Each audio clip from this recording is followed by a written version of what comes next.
Who is the lover? Allah. Who is Ar-Rahman? Allah. Who is Al-Mannan? La ilaha illallah. Muhammadur Rasulullah. Muhammad is the messenger. To Allah is our return. La ilaha illallah. Muhammadur Rasulullah. Muhammad is the messenger. To Allah is our return. La ilaha illallah. Muhammadur Rasulullah. أعوذ بالله من الشيطان الرجيم بسم الله الرحمن الرحيم الحمد لله رب العالمين والصلاة والسلام على نبينا محمد صلى الله عليه وسلم وعلى آله وصحبه وسلم الحمد لله الذي هدانا لهذا وما كنا لنهتدي لولا أن هدانا الله أشهد أن لا إله إلا الله وحده لا شريك له وأشهد أن محمدا عبده ورسوله اللهم صل على سيدنا محمد وعلى آله وصحبه وسلم آمين. àwa ìsọ̀rí lọ sọ́dọ̀ Ọlọ́run ọba nípa èso ẹni ẹ̀kọ́ ẹni ìgbé a bẹ̀rẹ̀ pẹ̀lú orúkọ Ọlọ́run ọba kan ṣoṣo ọba olóore ọ̀fẹ́ ọba aládìpẹ̀lẹ́ ẹ̀san rere ìkẹ́ Ọlọ́run àánú Ọlọ́run àti ìbùkún rẹ̀ kó máa bá aṣíwájú ẹ̀dá àní ànábì wa tí jẹ́ Muhammad sallallahu alayhi wa sallam ìkẹ́ Ọlọ́run àánú rẹ̀ àti ìbùkún rẹ̀ kó máa bá àwọn sàábé ànábì ìkẹ́ Ọlọ́run àti ìbùkún rẹ̀ kó máa bá gbogbo ẹni tó gbà tọ́ Ọlọ́run ọba lódodo àmín. ará lọ́kùnrin àti lóbìnrin a kí yín káàbọ̀ sórí ètò yìí ní alẹ́ òní. òní ni ààwẹ̀ Ramadan tinú ọdún ni ó di 17 báyìí ó kù 13 àbí 12 ó wà lọ́wọ́ bọ́lọ́run bá ṣe fẹ́ àdúpẹ́ lọ́dọ̀ Ọlọ́run pé ó ràn wá lọ́wọ́ ó sì tì wá lẹ́yìn àfin rí àwẹ̀ náà gbà títí di àsìkò tá a wà yìí gbígbà kó ṣe pàtàkì bí kọ́lọ́run gbà lẹ́sìn fún wa Ọlọ́run gbà lẹ́sìn fún wa gbogbo ẹ̀kọ́ tá à ń gbọ́ àti torí rédíò àti torí tẹlifíṣàn àti títà sèrè tá à ń lọ gbogbo kíbi tá a bá ti ń gbọ́ wá sí ẹ má jẹ́ a máa gbọ́ dànù lásán o ẹ jẹ́ a máa tẹ̀lé Ọlọ́run sì gbà lẹ́sìn fún wa. mo wà ní iléeṣẹ́ ti Ìlọrin lálẹ́ yìí pẹ̀lú bàbá wa Imam Tajudeen Alasela tánjẹ́ chief imam Alasela Central Mosque Ládéwọlé nílọrin àwọn náà tún ní olùdásílẹ̀ Tajul Adab Alasela Academy tílé ẹ̀kọ́ náà wà lápáta ẹyẹ ńkọrin nílọrin bíi akin káàbọ̀ sórí ètò yìí assalamu alaikum. wa alaikum salam wa rahmatullahi wa barakatuh. hayadakumullah. Àmín wa iyana. bi nasrihi inshallah. Àmín wa iyana jami'an. Àmín. Tó akin káàbọ̀ bàbá wa a sì kí ẹ̀yin tẹ́ wà nílé náà pé ẹ kú ojú lọ́nà ẹ sì kú pàdé wa Ọlọ́run jẹ́ ká máa pàdé pẹ̀lú ìrọ̀rùn. Àmín. nínú àwẹ̀ la wà báyìí a sì rí i pé ọ̀pọ̀lọpọ̀ nǹkan ni tí máa ṣẹlẹ̀ àwẹ̀ dọ̀ràn yẹn fún gbogbo ẹni bá gba Ọlọ́run ọba gbọ́ lódodo. ìbéèrè mi alákọ̀ọ́kọ́ sí bàbá wa chief imam lónìí ni pé àwẹ̀ là ń gbà bá a ṣe ń gbà àwẹ̀ yìí kí ni tọ́lọ́run retí látọ̀dọ̀ wa nípa àwẹ̀ yìí ní gbígbà. tafadhal. A'udhu billahi minash shaitani rajim. Bismillahir rahmanir rahim.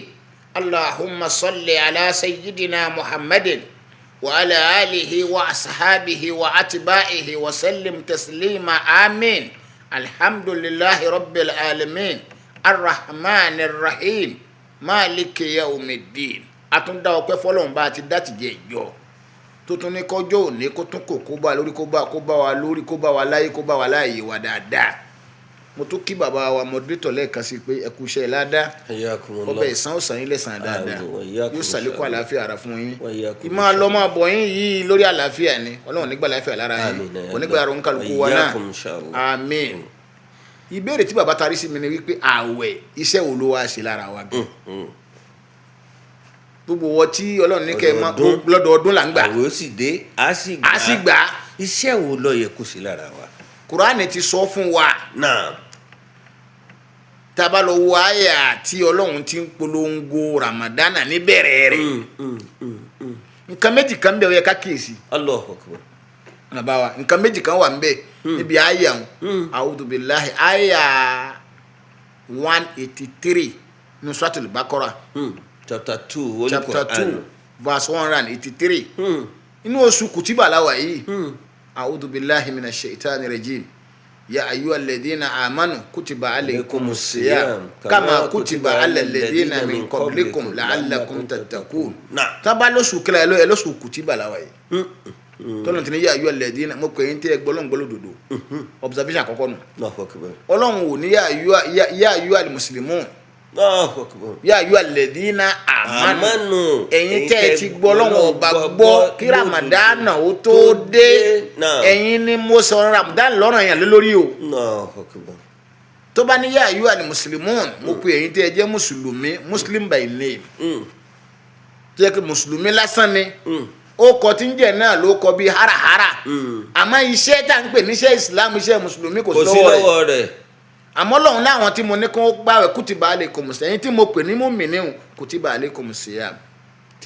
torí ìdíwò ló fi wá ní ká. ó wá ń bá bọ́ ó wá ní kama kutiba alal ladhina min qablikum wá ní la'allakum tattaqun àwọn tó ṣáájú yín náà wọ́n ti gbà á.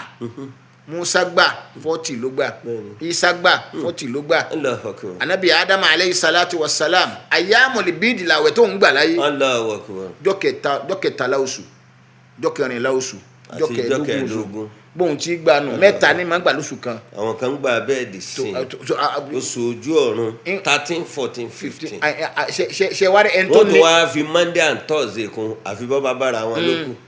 ṣe rí ẹni tó wà ní gan anabi Adama ni. Allahu Akbar.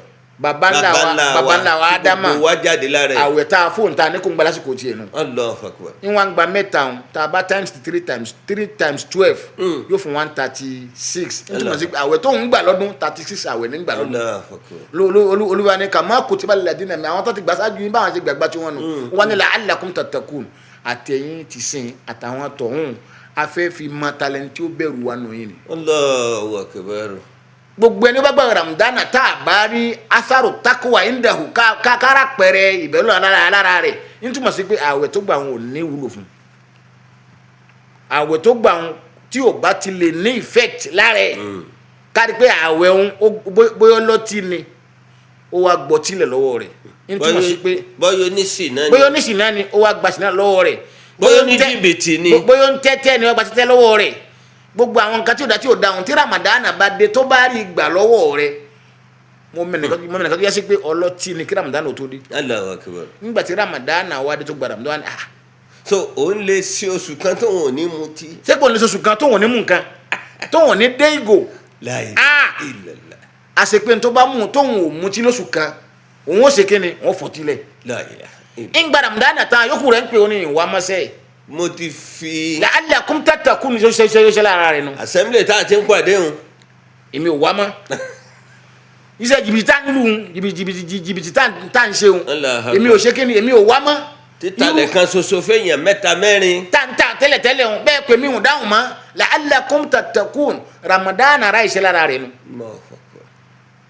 àwọn ẹlẹ́kọ̀ọ́ wọ́n ní ntí wọ́n ń pè ní Ramadan ntí yóò fi jẹ́ kọ́ gbàgbà pé Ramadan pé Ọlọ́run gba àwẹ̀ rẹ̀ wọ́n ní wípé tí Ramadan bá tán iṣẹ́ rẹ̀ wọ́n ní fílẹ̀ ọ̀tún máa ṣe lọ.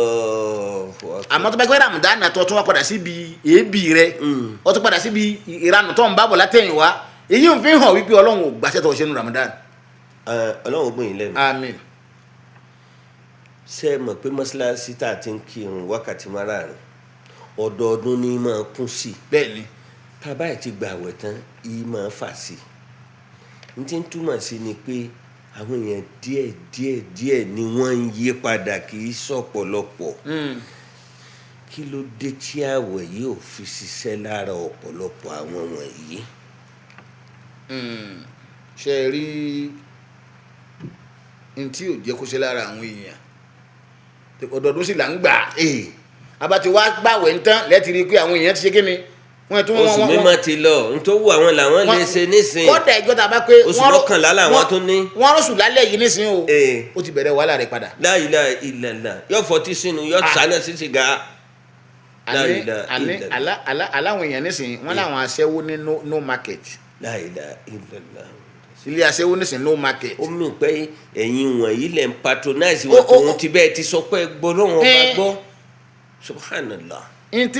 àdáwò tí ń bárú ẹni bẹ́ẹ̀ ni pé al-ikhlas adamul ikhlas iṣẹ́ tó ṣeun kò sí nítorí tọ́lọ́hún Allahu Akbar ká má bú mi pé gbàwẹ̀ mo sì pera mi mùsùlùmí ńlọ́jọ́ gbàwẹ̀ kò tí ì láníyàn àti lè fàwọn aburú náà tẹ́lẹ̀tẹ́lẹ̀. olùwàsí wa ma umiru illa liya'budullaha mukhlisina lahu-d-din ẹni táwọn Ọlọ́run gbẹ̀sìn lọ́wọ́ ẹ̀ lẹ́ni tó jásí wípé ẹni tó bá ní ikhlas tó ní sincerity pé ntí sẹ́yìn ṣe yìí o ìṣe nítorí kẹ́hìn mọ́ rí mi ìṣe nítorí káyìn lè bá kí mi nítorí kẹ́hìn pé ìwọ tó ń jẹ́ báyìí mo fẹ́ tẹ̀lé sí Ọlọ́run.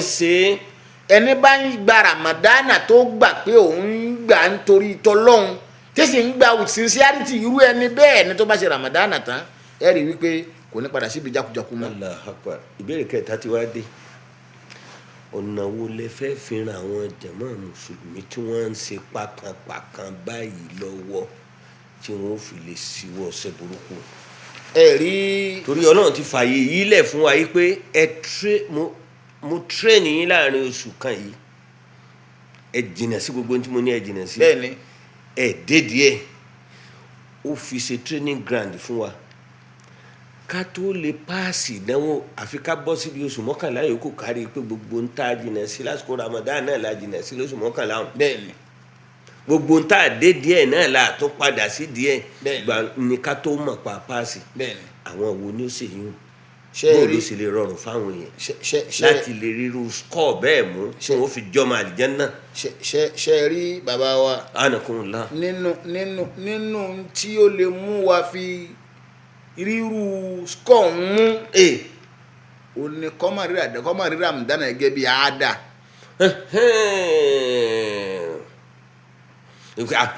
àwọn òlédè ká mọ́ gbà.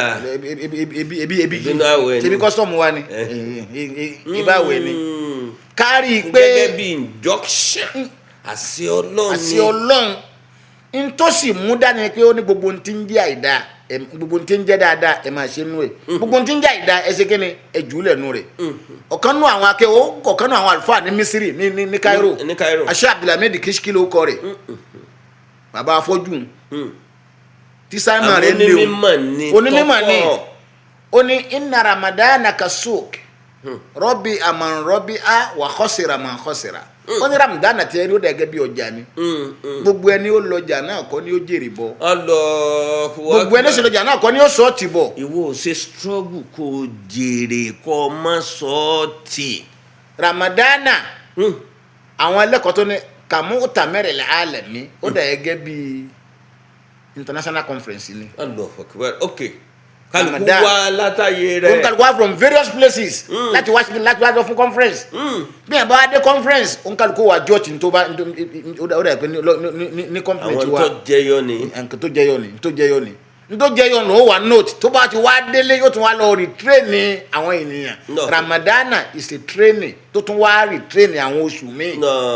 Ramadan ti wá train wa nísìn bó o ní a ṣe máa mára dúró lọ́kùnrin àtobìnrin kódà Ramadan kọ́ alẹ́kọ̀ọ́ pé bí ẹnìkan bá ń jala alájàngbìlà tó fẹ́ràn àjà gan ní Ramadan tó bá yọ owó ọjà sọ pé ìní sọ ìmù ànábìrin kọ́ sọ pé ìgbàwẹ̀.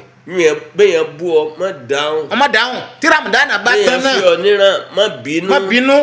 bí Ramadan bá tán náà tó fẹ́ kọ́ sọ pé bọ́ọ̀ ti bínú Ramadan tó má bínú lẹ́yìn Ramadan bọ́ọ̀ ti lè mára dúró. ìjà ò ní tẹ̀síwájú tẹnìkan bá ń fẹ́ràn tẹnìkejì ń sọ pé ẹni Ọlọ́run èmi ìjà Ọlọ́run ti pàṣẹ fún mi pé. Ramadan ti tírẹ̀nì ẹnu ìwọ̀n á rí tírẹ̀nì ara ẹ̀ lẹ́yìn Ramadan irú àwọn tí ń bá ń ṣe báwọn láàpẹ̀ wọ́n ń gbààwẹ̀ gidi. àwẹ̀ nítumọ̀ lára rẹ̀ nu. àmọ́ Ọlọ́run ní bẹ́ẹ̀ bá gbààwẹ̀ bó ń ṣe fẹ́ kẹ́ ẹ gbà lẹ́ẹ̀fì jẹ́ ni re ẹ̀tún wá lọ yapò kí lóṣù mọ́kànlá yòókù ìyẹn túmọ̀ sí pé ó wù ọ́ fẹ́ yapò kí ó fẹ́ yapò kí nítorí Ọlọ́run ọ̀yà ọ́ nípò kí wọlùmọ́nà pò kí àwọn kan gbà fún o tó sì ń ṣe ti ń fẹ́. bẹ́ẹ̀ni inna Ramadana katadribil amali ọ̀kan nù àwọn philosopher ó ní Ramadan àtẹ̀rí ń katadribil amali ó dà gẹ́gẹ́ bí ìgbà tó máa lọ fún teaching practice. wọ́n lọ fọkìbẹ́rù. wọ́n fi jọ ọjà wọ́n fi jọ conference wọ́n fi Ramadan jọ teaching practice ọmọ tó wà ní o ti lọ kẹ́kọ̀ọ́ pé bọ́n ti kọ́ ọmọ lẹ́kọ̀ọ́ ni ìmọ̀ rẹ ti kún wọ́n wá ní kí wọn náà wá kọ́ ọmọ wò Ramadan nísìnyí ti ń train ẹ tí Ramadan bá wá tán wọn náà wá pé bóun fẹ́ máa train àwùjọ mi pé mo ti fẹ́ tírẹ́nì ìlú mi mo láǹfààní àti wà ní Saudi ní ọdún kan mo wá ara aṣọ nínú Ramadan ni ló bọ́ sí mo wá ara aṣọ tí mo rà yìí mítà làwọn ń lò lọ́hùn mo wá ara mítà 4 ẹ wo tírẹ́nì tá ti fún àwọn lọ́hùn tí Ramadan ti fún wọn ní tírẹ́nì lọ́hùn mo wá ara aṣọ mítà 4 nígbà mo wá délé télọ̀ kan sì lájọ́ ń gbélé lájọ́ Nàìjíríà bá wọn kíní yìí wò ó dínkù ní àbí ó lékún bí tọ̀dọ̀ wá ń bì nígbà tí ó wọ̀n ló bá di mítà 6. 4 mo mú kó lọ́dọ̀ 4 ni mo ní kọ́tà fún mi owó 4 mo sì fún un. ìtì jẹ́ mítà 4 lọ́dọ̀ tiwọn 6 làwọn ń pè ní tó túmọ̀ sínú. kò tiẹ̀ tún wá rí bàlá yìí. nígbà mo wá wọn ló wá ní ọ̀pá 6 ló wà níbi kìnìún yìí o dédé ọ̀pá tiwa náà ló fi wọn ti tọ̀hún náà ló bá ní mo wálẹ̀ yìí mo wá tọrọ àforíjì ni ìyìn tó kẹ́ni tó ní kẹsẹ̀ lọ́lé mo wá dá padà náà lẹ̀ ọ̀là kí mo gbọ́ lárúbá díẹ̀ mo wá ní inni ishtaraytu as-sawba indaka 4 mitar walamma wasaltu al-bayta wajadtuhu 6 mitar wal madha. èmi rò pé ti dé Nàìjíríà yìí mọ̀ pé ilé tẹ̀ ń gbé Mọ́kà náà lẹ darí sí ni télọ̀ wọn ẹ sáwò. wọ́n ní mítà 4 mo ní mo fẹ́ rà 6 mo bá ń bẹ̀. owó 4 mo san. 4 mo san. ó ní bẹ́ẹ̀ ni ó ní ibi tí kọ́mpìnì tí wọ́n ti tà á fáwọn ẹni bá ti ra mítà 2 wọ́n ní ká fún lẹ́yọ̀ kan sí. Masha Allah. ńgbẹ́ wá ra mítà 4 ẹ dì sáfù ká fún yín ní mítà 2 sí. 2 tán ní á fún yín láti kọ́mpìnì o. èmi ò ní jìbẹ̀rù rẹ̀ lọ́jọ́ fún yín. lọ́dọ̀ wa ń bí ìyàwó ò ní jìbẹ̀rù rẹ̀ ló jẹ́ ń fún yín 2 o ẹni bá ti ra 4 ń bí ìyá máa fún ní 2 kún wọ́n ti fi kún látọ̀ ńgbà tá a wọ̀n àti bá a pé bó ṣe rí nù. ọmọ Nàìjà yóò ta 2 kún. èyí tẹ́ ẹ rà ló gbé kéré lè pọ̀ sí. èyí tẹ́ ẹ rà ní 4 gan tẹ́ ẹ rà ní 4 ó ti wọ́n pé. tọ́ anakunla kétò yìí tó parí lálẹ́ òní ọ̀pọ̀ ẹni tí ń ṣàìdá tí wọn ò rìnà tọ́lọ́run fẹ́ wọn máa rìn tán kọ́ ẹ̀kọ́ nínú Ramadan tí wọn ò tẹ̀lé láwọn oṣù yòókù tó tẹ̀lé Ramadan bọ́lọ́run ṣe fẹ́ bàbá ti wí tí wọ́n máa sọ ni pé àwọn náà pa àwọn òṣè ṣètánì ní ọjà àwọn gbádùn wọ́n ṣe ń fi sí ọwọ́ wọn kọ́ àṣetánì lọ́rùn tọ́lọ́run pàṣẹ tí wọ́n wá sọ pé àṣetánì ní ọ̀jẹ́ kí wọ́n gbádùn síbẹ̀ náà lórí àṣetánì àmọ́ dààmú yẹn kí wọ́n má fi ṣe bọ́lọ́run ti fẹ́. Ọlọ́run ti yanu Kùránì bẹ́ẹ̀ kò gbọ́ Kùránì yé mi kó gbọ́ lálẹ́ yìí náà wọ́n tó bá ti láti kí á máa ṣètánì ó jáde pé la talumu ní falumu anfusakum. La ilaha illallah. ẹ̀yin èèyàn ṣe wá ń kúrọ́ mi báyìí orí mi rí ni bí lọ ti pàdé mi rí. ọwọ́ alẹ́ sùn ni èsù ni tọ̀fù wálé mi èsù rẹ ti pàdé. la talumu ní má bú mi lumu anfusakum ara yín ni ẹ bú ẹni kàtà wọ̀nyí. èsù ọ̀tà kò wọ́n jọ láti kí á mà èsù ó jáde pé èmi ọ̀fẹ́ lè kírun mo ní ọmọ kírun mi mo fọ́ lọ́tẹ́ẹ̀lì mo fọ́ lọ lé ọtí èmo ní kò wá talẹ̀ fún yẹn 3 látàlú mú ni ẹ má bú mi o. ṣé mi mo ní ọmọ ta tẹ́tẹ́ tọ́lọ́ ń pè léwọ̀. wàlú mú akúsàkùn ṣé mi mo ní ọ̀sẹ̀ bọ́. lú mú akúsàkùn ara yín ni ẹ má bú. kò sí kinní kan tí kò sí tẹlifíṣìn dáadáa tí mo wá ṣe pé kẹ má ṣe. ẹ gbọ́ kan náà àwọn. ọba tó dá yín ló dá mi. ẹ gbọ́ kan náà àwọn ẹni Ọlọ́run ni. nígbà tó fẹ́ júwe iṣẹ́ ṣàìtàn. náà ó wá ní ṣètánì tẹ ẹ rí òun àfi kẹ́ ẹ gbìyànjú lórí ẹ̀ ṣètánì ò ṣe é rí láyé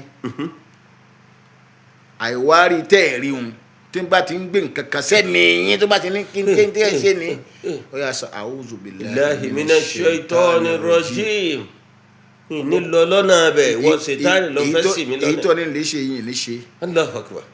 wọ́n tọ́ bá ti wọ́n ní yóò sá ní ẹgbẹ̀rún máìlì.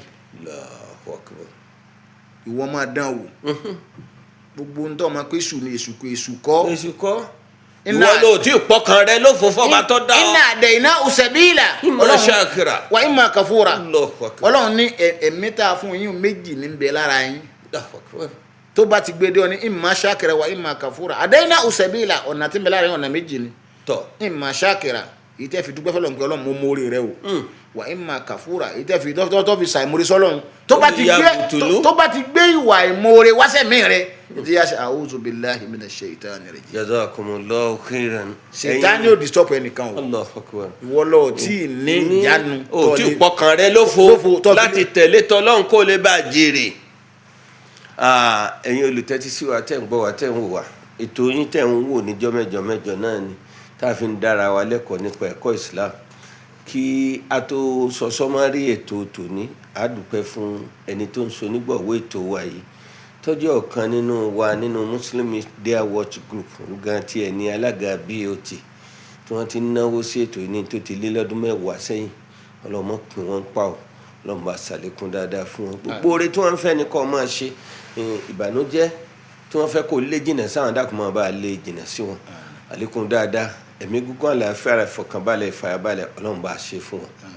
lórí ètò tèní ń tá a bára wa sọ ni pé ọlọ́run pè wá ṣàkíyèsí lọ́dọọdún pé àwẹ̀ ló tún dọ̀yẹ ẹgbàá o gbogbo àwọn tí mo sì ní ẹ má dé díẹ̀ ní gbọ́dọ̀ rí ní díẹ̀ bẹ́ẹ̀ bá fẹ́ ní ládàá àwẹ̀ yìí àwa torí pa fẹ́ ní ládàá gbogbo wà pákánpákán gbogbo àìṣedéédé ìrun rẹ tí è déédé ìwà rẹ tí ò dáa ọtítọ́ ọmọ mu ṣìnà tó ń ṣe ìbátan ọmọnìkejì jẹ́ tó ń ṣe o ti rántí pọ́ǹgbàwé ò ní ṣe gbogbo bó o ṣe fílẹ̀ nínú oṣù Ramadan yìí ọlọ́run fẹ́ kó fílẹ̀ láwọn 11 months tí ó tún tẹ̀lé Ramadan yìí bàbá gbà tán máa pọkàn rẹ lófo kalẹ̀ láti sìn pé bó o ṣe fẹ́ kó rí nù. máa jẹ̀mí rẹ lógún bó bá ti fẹ́ gbé àìdá wáṣẹ̀mí rẹ pé kò ṣe ní ìní ṣe tọ́lọ́ ní ṣe la fi lọ síbi ẹ̀yìn tẹ́ ẹ̀ máa sọ pé èmi náà pé ń ṣe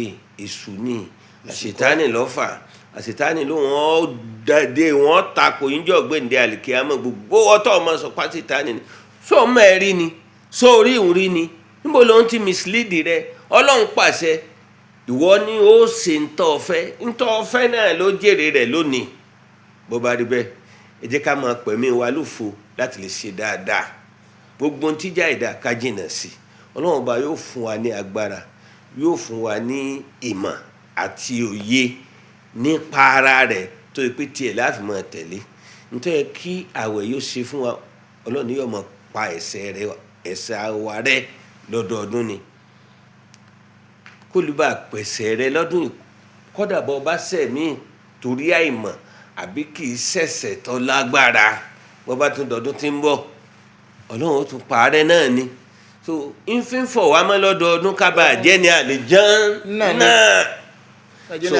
ẹ jẹ́ ká tẹ̀lé bẹ́ẹ̀ tá a bá ti tẹ̀lé bẹ́ẹ̀ àtàwọn ẹ̀tẹ̀yìn àjọ wà àlìjánnà ni ọlọ́run ní sí wa lérò náà àtàwọn tó bí wa àtàwọn tó kọ́ wa lẹ́kọ̀ọ́ àti gbogbo àwọn tí wọ́n ṣe wá lóore tí wọ́n ti wà lálùkẹ́ àmọ́ báyìí ọlọ́run bá dúpẹ́ fún wọn àlìjánnà ni ọba àfi dúpẹ́ fún wọn àwọn tá a ṣẹ́kù náà yọ pẹ́ lọ́pọ̀lọpọ̀ ká tó lọ bá wọn àmọ́ fún wa lálàáfíà ara pọ́n mi gúngùn tó fún wa fi tákìwà kún fún wa kó o sì tún fún wa ní àsìkí náà tá a fi máa ṣe tiẹ̀ a wà jèrè láyé a tún jèrè lọ́run ọlọ́run kò ṣe bẹ́ẹ̀ fún wa lórí ètò wa tèmi bàbá wa chief imam alasila Central Mosque nílùú Ìlọrin bí ládéwọlé alimam Muhammad Tajuddin Alasila àwọn lágbàlẹ̀ lálejò lónìí ọlọ́run járe yín pé àwọn kan náà tó ní proprietor fún Tajul Adab Alasila Academy tó wà ní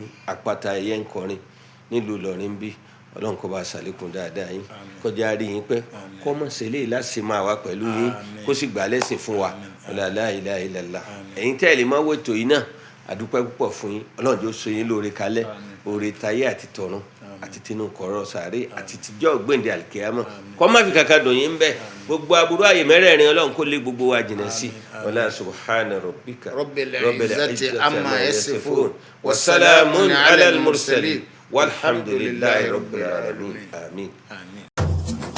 Allahu akbar Allahu akbar Allahu akbar Allahu akbar. All praise is due to the one and only. He is the master of all creation. All praise is due to the one and only. He is the master of all creation.